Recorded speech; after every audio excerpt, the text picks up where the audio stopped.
Jelani Cobb and Molly Jong-Fast are back with us, and I'm joined now by LaTosha Brown, co-founder of Black Voters Matter and founder of the Southern Black Girls and Women's Consortium.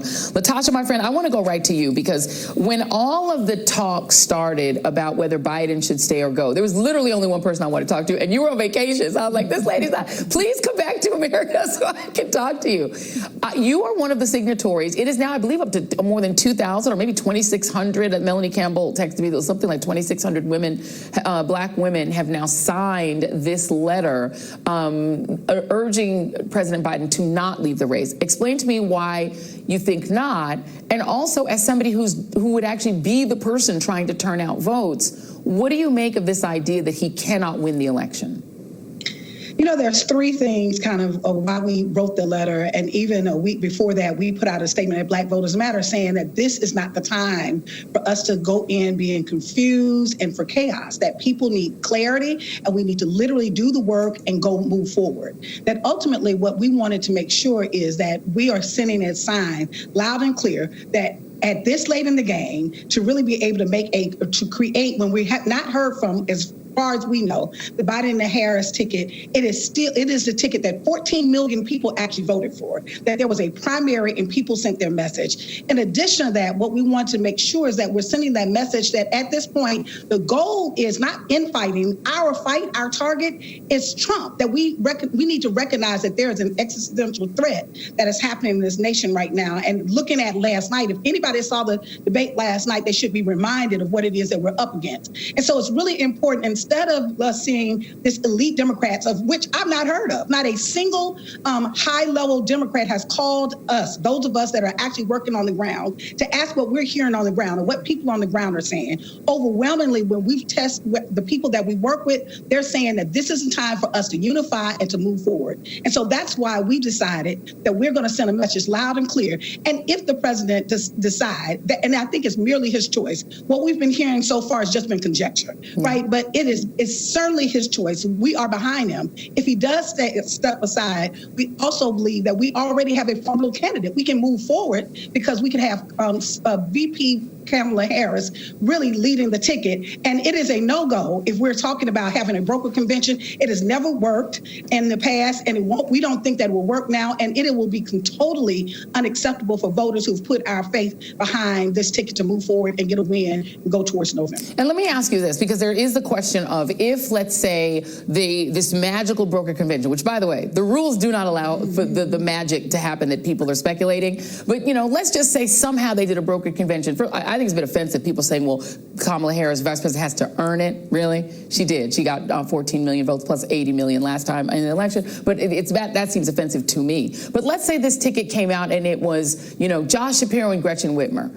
You are the one who would then, the ball would be passed to you, my friend, and organizations like yours to turn out the vote.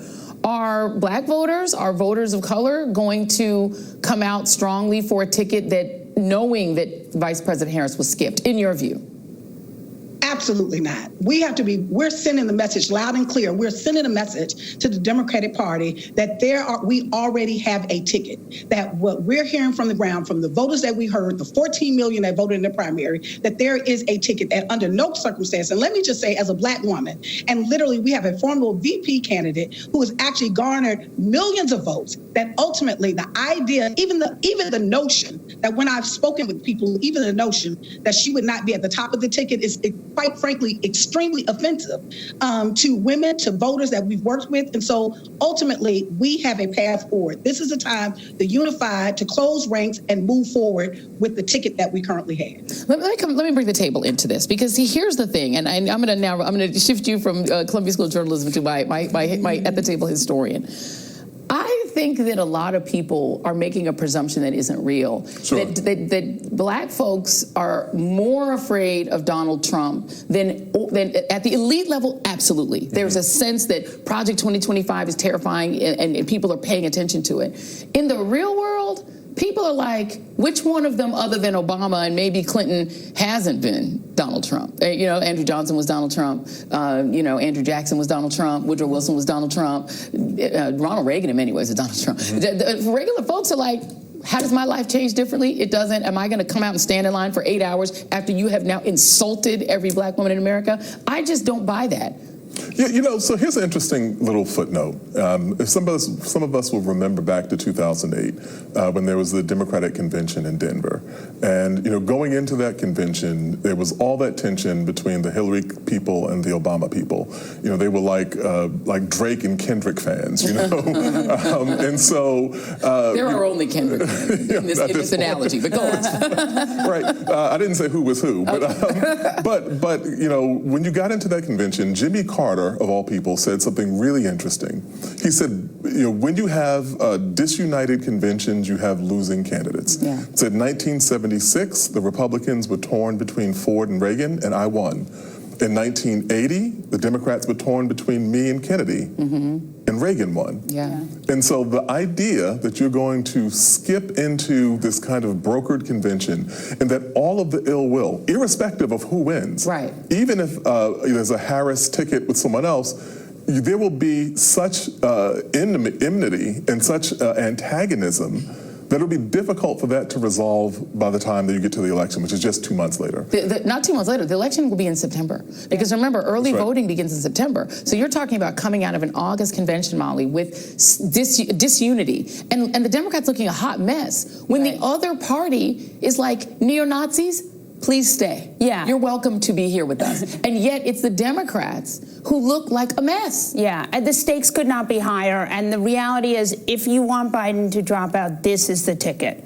She is the heir apparent. This is how it goes. All of this West Wing fanfic, that's not how any of this goes, right? It's not how it works, and it's not how it should work, right? She is the vice president. She has been doing this job for 4 years, and she also has done a great job. And the fact that a lot of white men and a lot of men in general feel that they can put together a ticket of untested people who they like better. And most people don't know. Let's be honest. A lot of governors who they know, people who watch MSNBC know, but average people don't know, who don't pay attention to this stuff. The last thing I will say, and I'm gonna give you the last word on this, LaTosha.